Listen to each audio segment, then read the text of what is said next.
Hi, YouTube community. Welcome to Hashout. This is Jim Gao. Today I want to make a video in response to the first live broadcast by Mr. Peter Schiff, which took place last night. It was Peter Schiff's first live broadcast on YouTube. For those who are not familiar with Peter Schiff, he is one of a handful of economists who actually predicted the 2009 and 2008 financial crisis. And in my opinion, my humble opinion, I think Peter Schiff is one of the most brilliant economists out there, even though many times his timing could be a little bit off, especially, too early. He's been predicting financial crisis for the past 10 years, and it hasn't really materialized. But I think he's just very early. Many of these visionaries, whether you're talking about Peter Schiff or Jim Rogers, one of their flaws is that they see things much earlier than common folks like you and I. And they voice their opinion, and if it doesn't materialize within the time frame that they predicted, people will think that they are wrong. I think they're right, just timing is off. But anyway, Peter was not really a big fan of Bitcoin. If you listen to his podcast, which is you can find on YouTube, he ends almost every segment with commentary on Bitcoin, and he's been developing this almost a reputation among cryptocurrency communities now as a no-coiner. He's very pessimistic about the future of Bitcoin and cryptocurrencies in general, and he had several high-profile debates on why Bitcoin will not replace gold or US dollar as the reserve currency. So he's not a big fan of Bitcoin. But I think he's genuinely interested in the underlying technology of Bitcoin, the decentralized technology, because I think being a very smart guy, he could tell that there's something going on in the decentralized space that reminded him of early 1990s, when the .com, the internet, was just emerging, and also the mid of 2000s, when iPhone and these mobile internet devices just came out. So Peter Schiff, being a brilliant guy, he could see that there's a trend that's developing that's going to shape our future in the next 10 to 20 years. So I think genuinely he wants to know what he's missing, why he doesn't get Bitcoin, why he doesn't get DLTs. And it's fair, I think it's very humble of him to actually, host his first live seminar on YouTube on the Bitcoin, on the topic of Bitcoin. And I joined in, at 9 o'clock last night when the seminar started.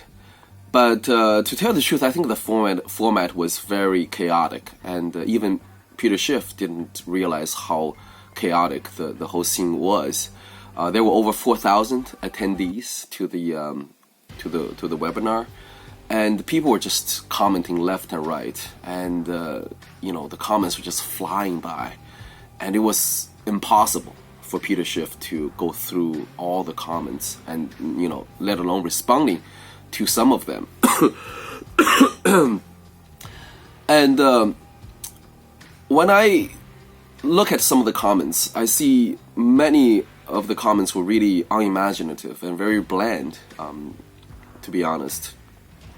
Many people saying that, the value of Bitcoin resides in that no governments can take control of it. If they want to confiscate your Bitcoin, the government cannot just come in like they did with gold in 1933. Which is not true. I think Peter responded to that, saying that, it's much easier to track Bitcoin down than tracking gold down. Because all the record of transaction, they reside, they're on blockchains and cannot be changed forever. So it's much easier for governments to track down a Bitcoin holder than a gold hoarder. With that said, and there are many other comments about, the superficialities of Bitcoin, saying that it is rare. It is rare, yes, limited to 21 million coins. But with the forking capability of the Bitcoin blockchain, you can, the potential supply is unlimited. And also, Peter had a really good point. it's only the value that a commodity has that gives the rarity and credence. You can have something that's rare, like me. If I paint a painting, it could be the only one in the world. But if nobody wants it, there's no intrinsic value in it, measured by the market, then it doesn't matter how rare it is. It's not going to be valuable. It's not going to be useful. And that's a very, very valid point. So, that comes back to my motivation of making today's video, is to directly respond to Peter Schiff's concern, like his yearning to truly find out what makes Bitcoin so special, why everybody's talking about it, and how this underlying technology, which I think a better way of describing it instead of blockchain or Bitcoin, it's DLT, decentralized ledger technology. How DLTs will change the way we do business and we live and interact with one another in the future. I don't presume that this video will be seen by Peter Schiff, but it's just out there, as a response to his question. What's the value of Bitcoin? In one sentence, Mr. Schiff, in my humble opinion, the value of Bitcoin is that it established trust through decentralization. When you think about internet, yes, internet was able to transfer data from one node to another seamlessly and at a very low cost. But there is no trust. You cannot transact trust through internet.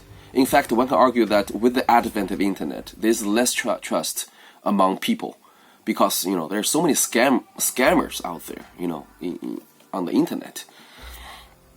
But with the invention of Bitcoin, for the first time in human history, two parties who don't know each other, who reside at two different locations on the globe, can transact value, can send value to one another without going through a third party. And that, I believe, is truly the intrinsic value that Bitcoin created. This trust layer that resides on top of the internet as we know it. That whoever transacts using this Bitcoin network, you don't need to know the other person. You don't need to have a third party to validate the transaction. But you can trust that your money or your asset can be transferred from your account to the other person's account without a trusted third party. And that's, in a nutshell, is the breakthrough of Bitcoin. Bitcoin is only the first application of this decentralized ledger technology. It just happens to be that, the first application for DLT happens to be money. You can imagine that at the advent of internet, 30 years ago, the first application were emails, the browsers, for example. And it's right that these applications are what gives the internet value. And just like Bitcoin and the thousands of decentralized applications that will be built on these DLTs in the future are the ones that will give value to the decentralized internet. And that's the thing that most people don't realize yet. People are still thinking in the old paradigm, which is in the internet as we know it. It's run by the conglomerates like Amazon and Google and Alibaba and WeChat and Alipay. But I believe that the future, in my humble opinion, is decentralized. So in the future, all these applications, Twitter, YouTube, Uber, they will be run on a decentralized platform, like blockchain. Or I don't think blockchain is going to meet that criteria because of the throughput limitations. I think the future is going to be decentralized. Just like in the 90s, people had a hard time imagining that the future will be digitized, and in early 2000s, people had a hard time imagining that the digitalization will move on to the mobile internet, will increase the mobility that people have in accessing the internet. Right now, people also has a hard time to imagine a decentralized internet where different parties can transact value with one another without have a trusting third party. To give you an example, Uber, is a centralized application. And to service this centralized application, you have this central entity called Uber, residing, headquartered in Silicon Valley. And they have a server farm. They have teams that develop and maintain the software. And their service is to connect drivers with passengers. And for the service they provide in connecting the demand and the supply, they take a 30 to 40% cut from the profit, from the revenue, actually. And it's a very innovative model, but it's very unfair because they neither provide the service nor do they provide the passengers. They only act as the middleman. And what DLTs enables in the future, I believe, is to, for consumers and the service providers to bypass a centralized entity like Uber and directly transact with one another. Now it's not feasible because there's no trust. How can a driver trust that he'll get paid for the service he provide, except through a central entity like Uber? And in terms of doing that, he has to pay Uber 30% of his hard-earned money. So that basically, in a nutshell, is what DLT does, is to decentralize this trust among millions of nodes across the world, so that no one node or no one entity, whether it's a government or corporation or individual, that can have the power to arbitrage or to dictate who gets what. Instead, the trust is decentralized among millions of nodes. And that's exactly what, the value of a DLT resides. And I think Peter Schiff had a very good point saying that, internet really itself has no value. The value really comes with the network effect, the people who use the internet through applications like Google and Amazon and Yahoo. And same thing with DLTs, like Hashgraph. Hashgraph itself doesn't have any value. It's really just building different nodes, the trust layer of the internet.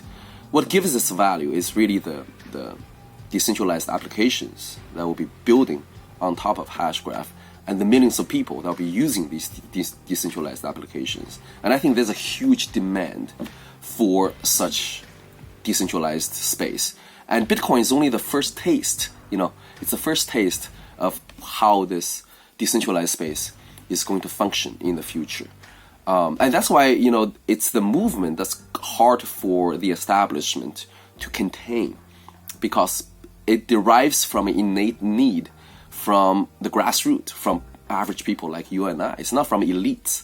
The elites, they focus their attention on self-driving cars and AI and space exploration.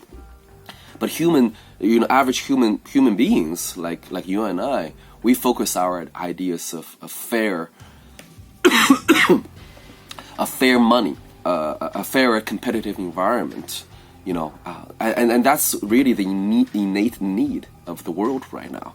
And that's why I believe the next technical revolution will be centered around DLTs like Hashgraph. So I don't know how, whether I was cogent in my explanation of the value of Bitcoin and DLTs in general. It's just my personal humble opinion, and I don't know whether it's going to be heard by Peter Schiff. But in case it reaches your ear, Mr. Schiff, you can reach me, either DM me or email me at jamesgao, JAMESGAO 319 at gmail.com, and I'd love to sit down, over the web and talk with you for half an hour just about the potential of this DLT space in the future. That's all I have for today. Thank you so much for tuning in, and I will see you on the next video. Bye-bye.